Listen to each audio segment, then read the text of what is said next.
Before we start today's show, we want to invite you to stick around at the end of the episode to enjoy a preview of a new podcast that premieres on July 14th. As the industry's exclusive cannabis podcast network, MJBulls is proud to present Women Leading in Cannabis. Join host Kira Reed each week for inspirational discussions with women who are leading the cannabis industry.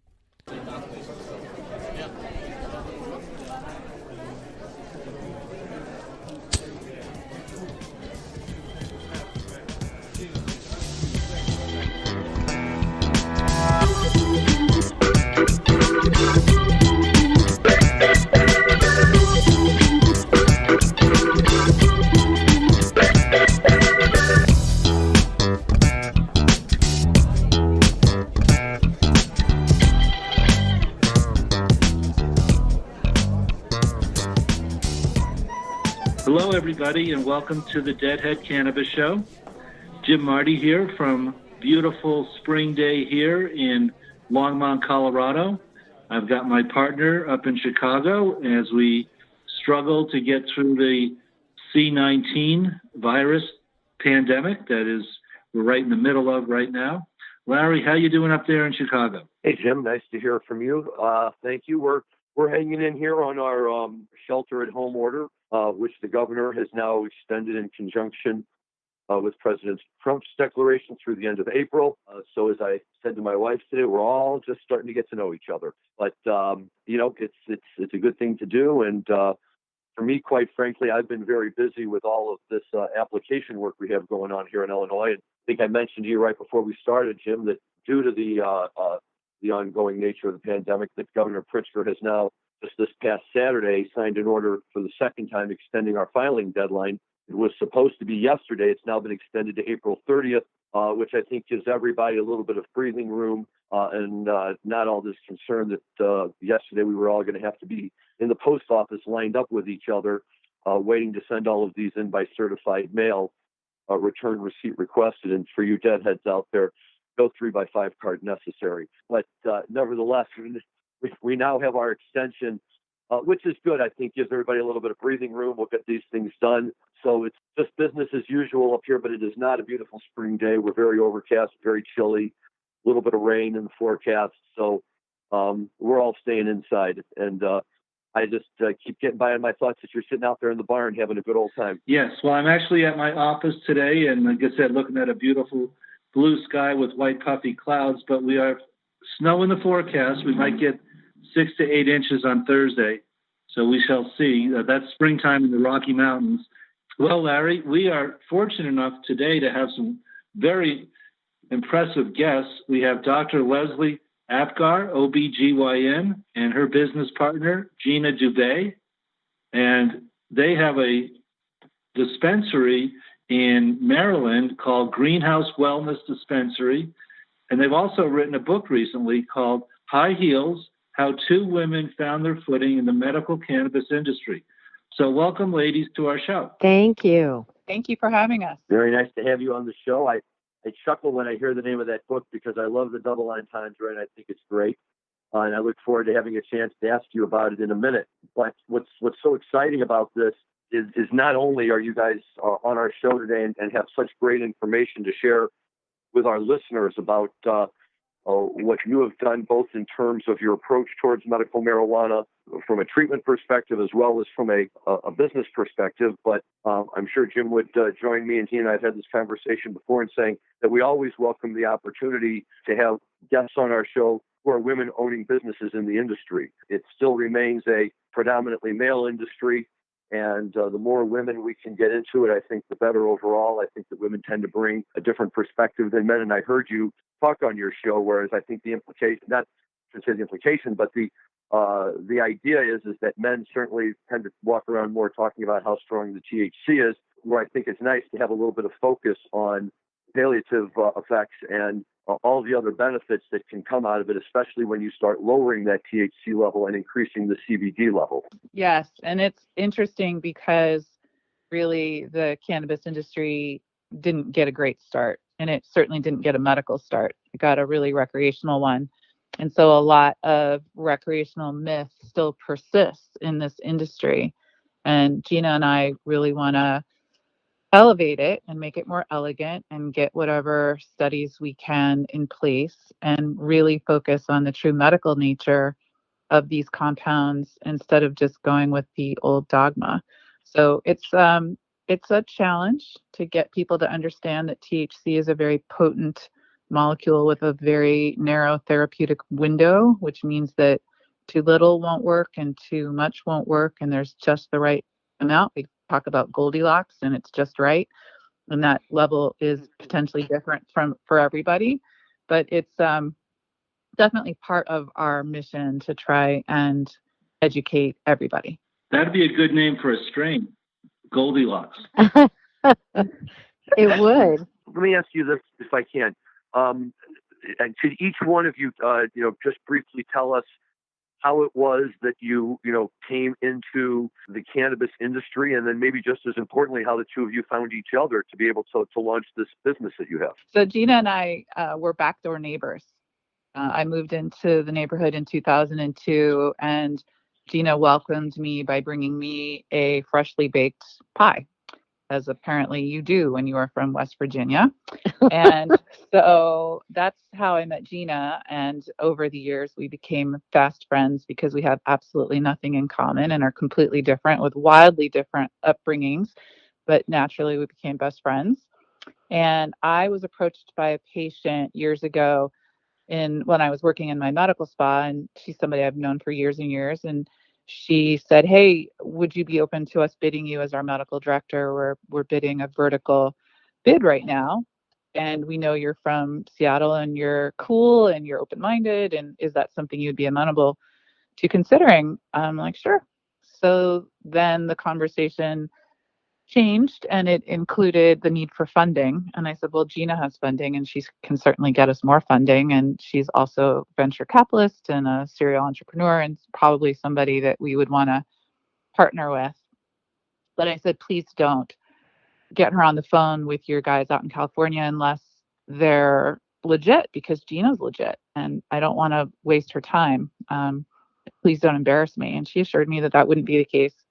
So we got on a conference call after playing tennis because we're working moms and constantly cramming two things into one opportunity. So we were in the car together coming back from tennis, and we got on the phone with these guys in California. And Gina, I'll let you take it from here. Well, it was an interesting conversation. One of the things that I had asked them was, what's the return profile on the investment? And the guy said to me, "Oh, honey, you would never understand the math." And I guess we looked at each other, both dumbfounded. And I said, "No, no, I assure you, I have an engineering background and I've been a venture capitalist for a number of years. I'll get the math. No, no, we're not going down that path." And so, needless to say, Leslie and I looked at each other and said, "Okay, we're not going to do this." By the time I got home and called Leslie, she was just pulling in her driveway. And I said, "You know what? We can bid this our damn self. We don't need any help. We don't need anybody. We'll do it ourselves." Now, that was a remarkably crazy thing to say at the time because I had never used cannabis at that point. And so we were jumping into a whole new arena with a doctor and an engineer in something that we knew relatively little about. But starting any business is the same. It's the mechanics of a business. No cash equals death. You have to have a plan. And the Maryland request for proposal really drilled down into how you were going to train, what your business plan was, much more so than the cannabis portions itself. So we wrote the proposal, all 600 pages of it, and tossed it over the wall. And a year later, shockingly, we were one of the highest scoring proposals that went in. And we had our choice of any region we wanted because in Maryland, you could only win one. So here we were looking at each other going, what are we in for now? And to put that into a little bit of context, Gina had already been approached by other people within the cannabis industry, and for whatever reason, she had turned them down. So she already was tuned into this as an opportunity that she probably should consider. And I was becoming ever more disenfranchised with traditional medicine because it is all about profit over patient, and it's becoming more and more impersonal. I'm supposed to have a relationship with my laptop computer in the room and put in codes and things and click boxes instead of really connecting and sitting with somebody and really seeing them and listening to them and truly being a doctor. And so that discontent had already started for me, which is why I opened up my medical spa in 2008. But the discontent was growing. And this opportunity, while terrifying to me, because my colleagues told me that I was throwing away my career and my reputation and potentially my medical license, and what the heck was I thinking? It did have a little bit more context than we just had this phone call and jumped in. But quite honestly, at the time, we just had that phone call and jumped in, and it was a big, giant jump. You have a retail location in Ellicott City, Maryland. Do you cultivate or do you simply buy and sell your cannabis? We simply buy and sell. In Maryland, everything's verticalized: grow, processor, and dispensary.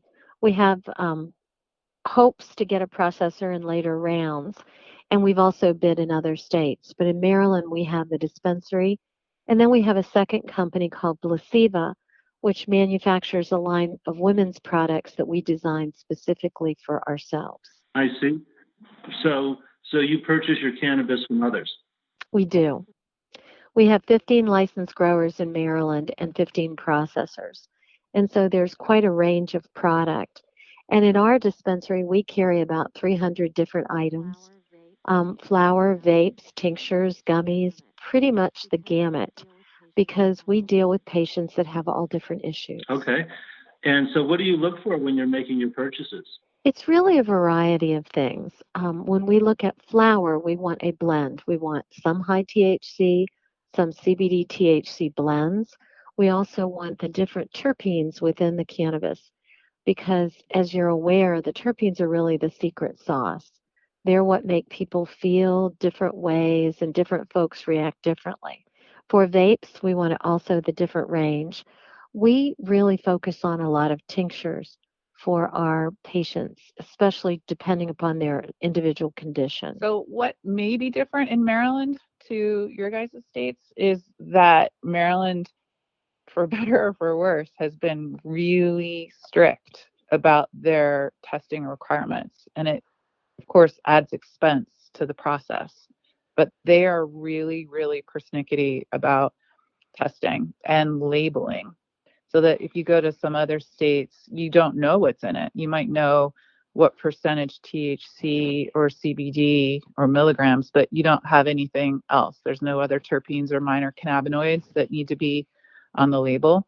So we're really lucky because we get COAs for all these different products, and we get to dissect into the nitty-gritty to select what we want, so we can really offer our patients a full spectrum. And it's a lot of detail, but it's also tremendous.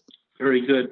So you're on the front lines and you're seeing breast cancer patients, postpartum depression, opioid use, and abuse.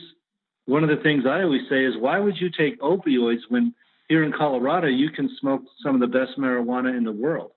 So tell us about that link between opioids and cannabis to get people off of opioids. So it's funny, I just got the journal article today that we actually published a case report of an individual who used cannabis to come off of her opioids the second time she had a big surgery. The first time she had that surgery or a similar surgery, it wasn't legal in Maryland yet. And the difference in her recovery is just striking. So what we find is that cannabis potentiates opioids, which means that it makes them work longer and more effectively. And because of that, then the patient can use ever less or lower doses and less often, and really get themselves weaned off quite effectively. Secondly, cannabis decreases or eliminates the withdrawal symptoms and the anxiety that is associated with coming off narcotics. So it's it's been profound. It's one of the first things that Gina and I witnessed at Green House. We had our very first patient number one, we call her to this day, who had been injured in the war. I think she had a Humvee accident and had a bunch of hardware in her back, and she was on enough fentanyl to kill a horse. She was on a pump, like an insulin pump, but it was a fentanyl pump. And she was also on morphine tablets, multiple tablets a day. And she was just, her life was ruined, and she was just incapacitated, and she was just waiting for us to open so that she could start the process. And in 3 short months, she was off everything. Now, I don't recommend that. That was not part of our plan for her, but she is such a warrior and a hero. And that was just the beginning. So since then, we've had lots and lots of patients who've come in and used cannabis to help them get off of their opioids and their benzos and their sleep agents and their other medicines that they detest. So it's been an exit drug, not a gateway drug. I was going to jump in and say we love these kinds of stories, and to me, what's amazing about them is that we hear the same story all the time. Last week on our show, we had 2 gentlemen who were former Special Ops Marines, and now that they're out of the service, they've dedicated their whole cannabis business for helping PTSD and similarly helping war veterans get off of opioids. But even before that, when I was going to conferences, the group Athletes for Action would always bring in former NFL players and former hockey players. And every single one of them tells the same story that you just told. But obviously, you're not all sitting in the same room coming up with the same story.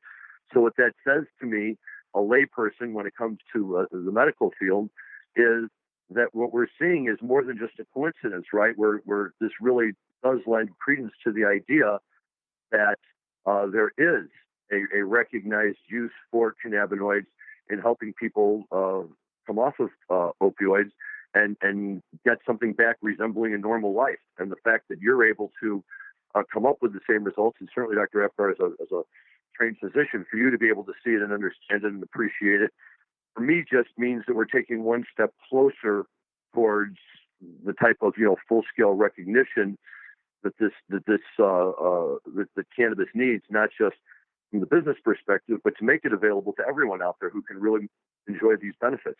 Yeah, and it's all about the education. So we were really fortunate that our patient agreed to let us use her as a case report, and grateful for the opportunity of the American Journal of Endocannabinoid Medicine for allowing us the opportunity to get that published, because really the only way we're going to move the needle is if we push for education and legitimacy. And the first way to do that is to get some studies. Case report is not great as far as doctors consider literature and studies. I would really want randomized controlled trials, but given the Schedule I status, I don't see that happening in our country for a little while. But once there's enough pressure put on these politicians to say, look, here is overwhelming data, anecdotal and case reports and all the others, we've got to study this plant. You've got to get it off Schedule I. Another thing I always bring up is it should be of no surprise to anyone that cannabis has medical attributes, because virtually all of our drugs originally come from plants. Aspirin's the bark of a tree, poppies and opium, cocaine and coca leaves. So it should be no surprise that a plant has medical qualities.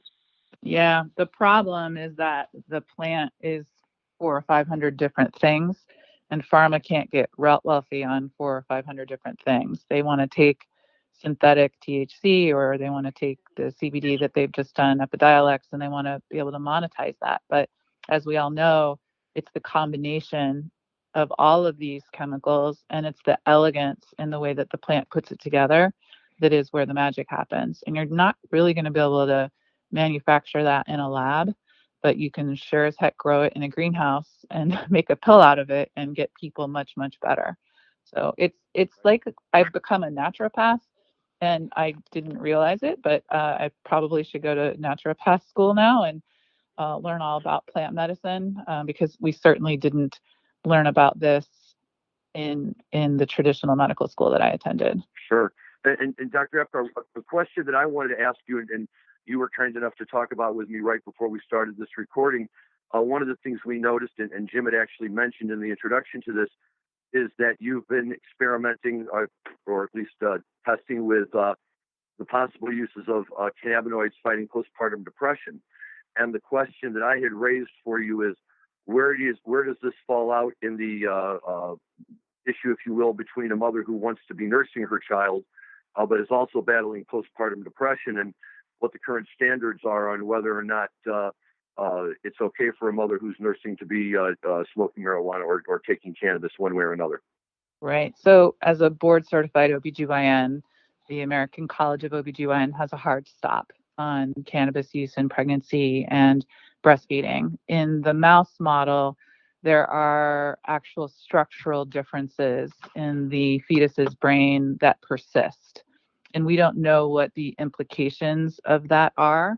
It is fairly unethical to study pregnant women and see what happens to their offspring. I mean, we can look back to thalidomide, which was a medicine given for a benign condition, and it resulted in limb loss and abnormalities and terrible, terrible things. So we don't necessarily want to experiment. Now, as somebody who has been around the block a few times, I can tell you that there are probably a lot of my patients that I was caring for unknowingly they were using, and I didn't know it, and nobody knew it, because in our culture it's just not appropriate to disclose that.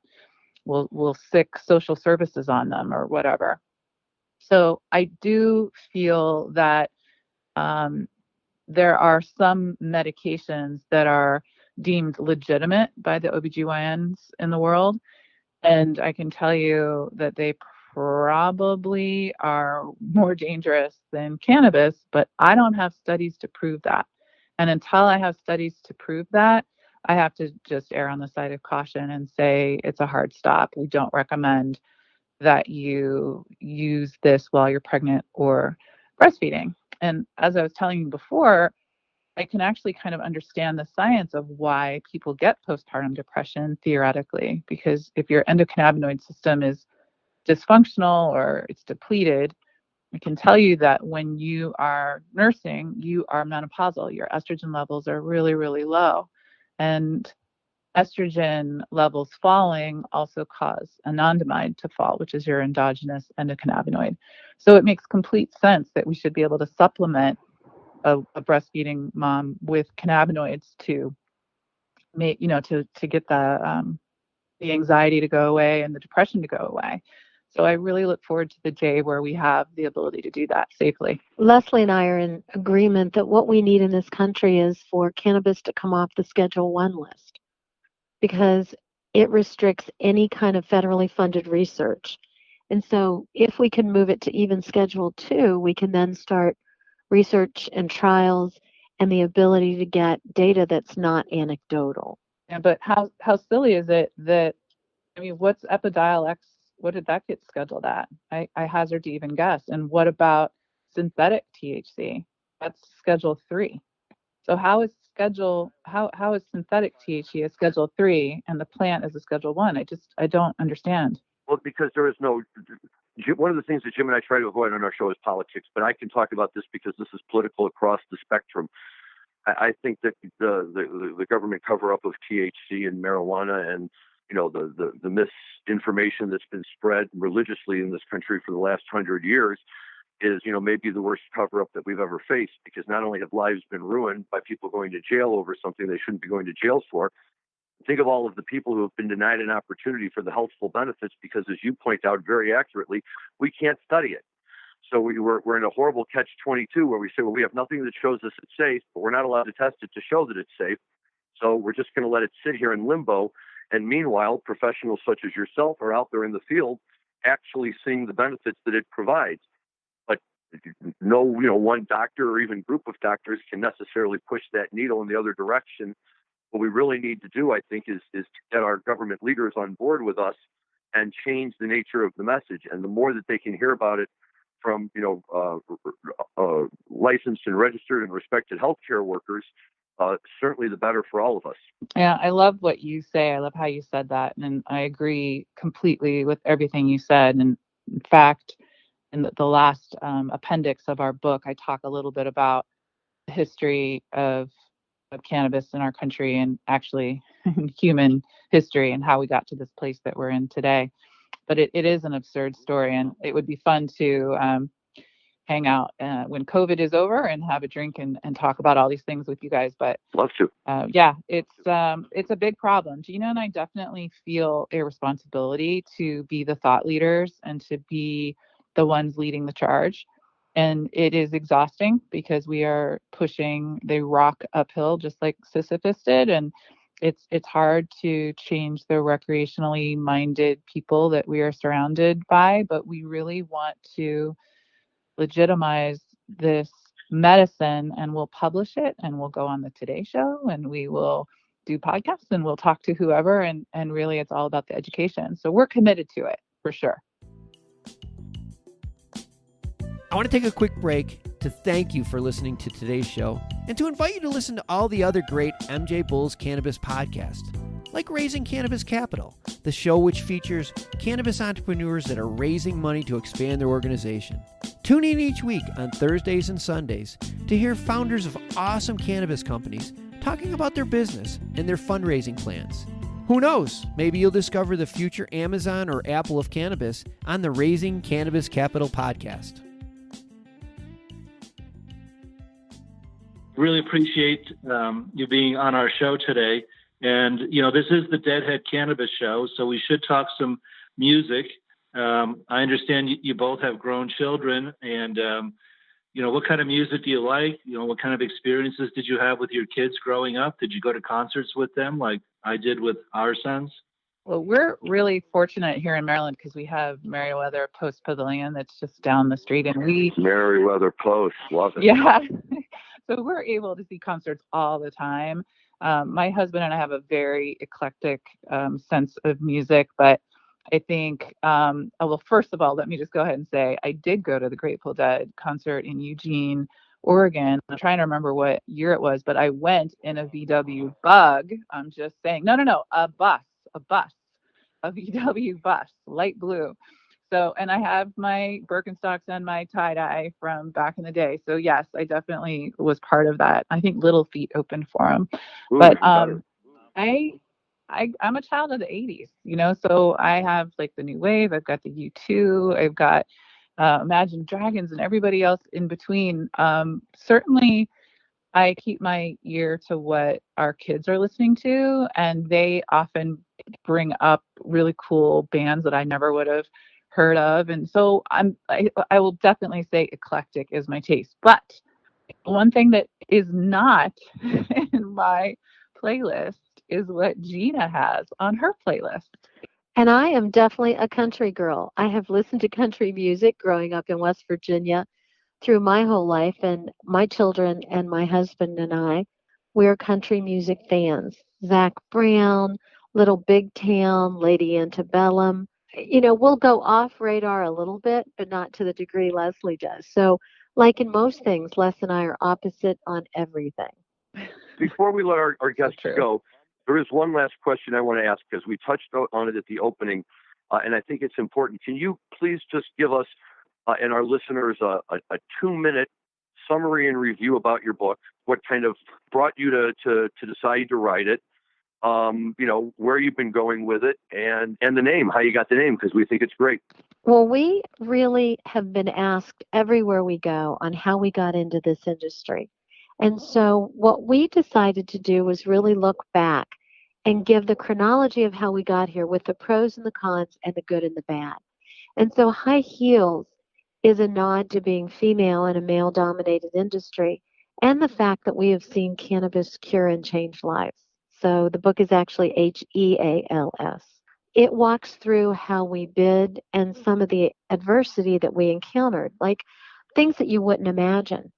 The growers would sometimes sell to other dispensaries at half the price we got it at because the Good Old Boys Club was alive and well.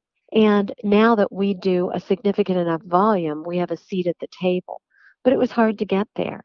So High Heels walks you through that. It's basically a love letter or a cheer for anyone that wants to get into the industry, and it's encouragement on that they can do it too. And where can you buy it?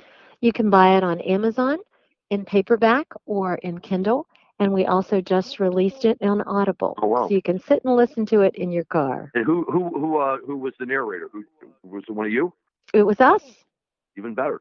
Fantastic. Okay, well that's great then, because I saw that and was reading about that, and I love your business and everything you're doing, but I really love the fact that you took time to tell your story and get it out there, because I think it is important for other people to be able to see it, right? If you guys can do it, then hopefully others will draw inspiration from that, and we'll have all sorts of people getting into the industry. That's what we're hoping. Mm-hmm. Leslie and Gina, thank you very much for being guests on our show, and I look forward to meeting you in person someday, maybe on the marijuana track, or maybe when I'm in Washington, D.C., lobbying Congress on marijuana issues. Well, we can't wait. We look forward to it, and we appreciate all that you guys are doing as well. Keep up the good work. Oh, that was a great interview, Larry. Those two ladies are doing great work for the industry. But let's talk about some music. The only good news I have right now in the middle of the pandemic is that Dead & Company and Fish have not canceled their summer tours yet. So let's hope they ride this out and go on tour this summer. I'm definitely looking forward to the Dead & Company shows. I believe July 9th and 10th at Folsom Field to start the tour. Fish has got a lot of shows lined up, including they'll be at Dick's on Labor Day weekend once again for the 12th year in a row. What do you got, Larry?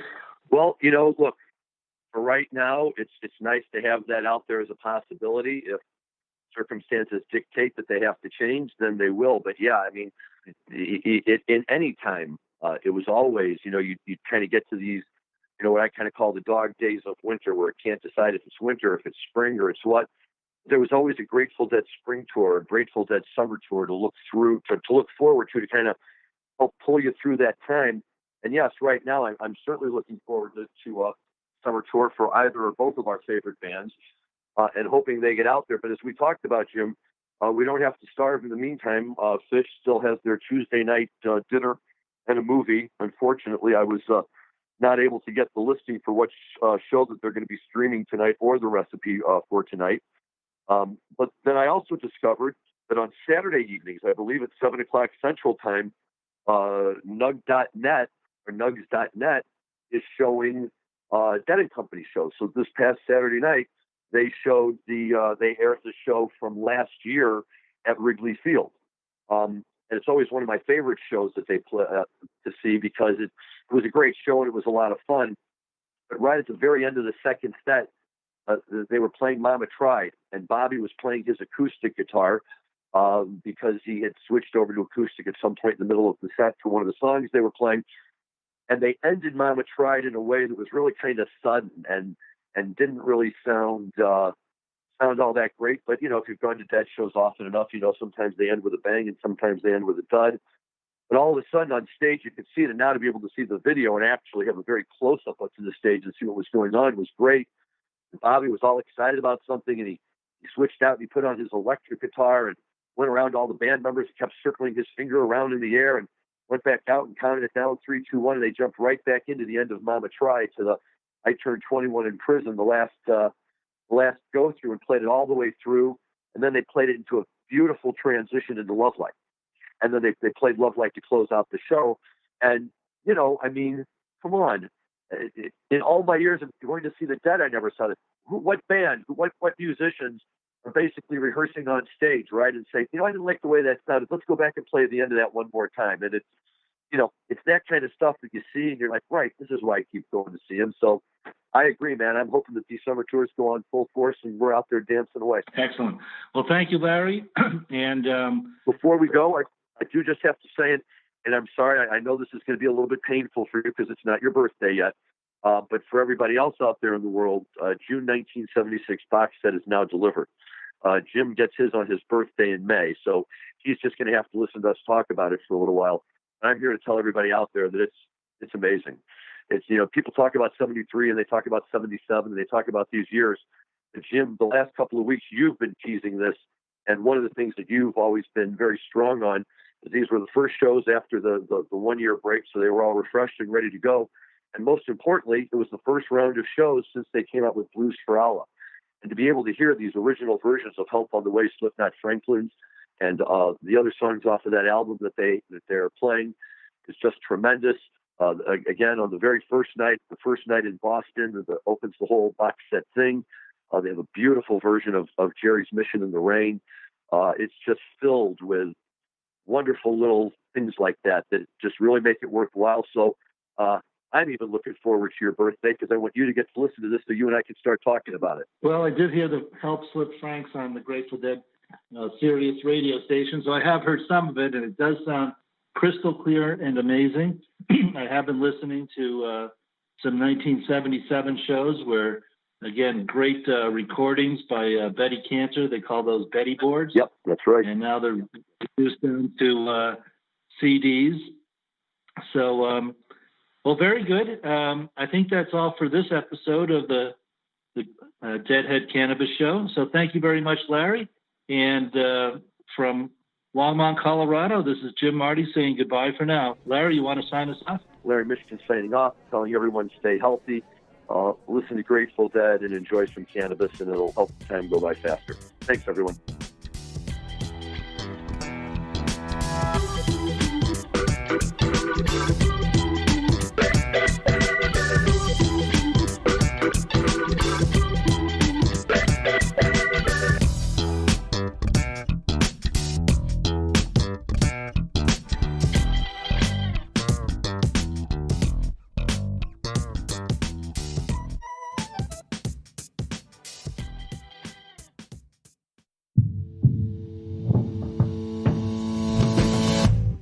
Tell me, boy, you make me so bored.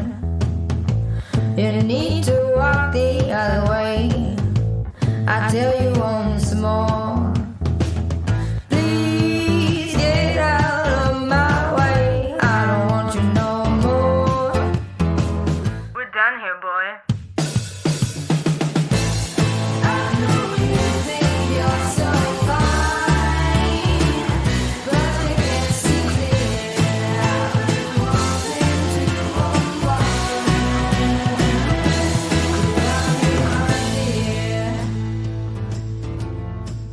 Hi, my name is Kira Reed, and I'd like to invite you to be inspired by the women who are leading in the cannabis industry.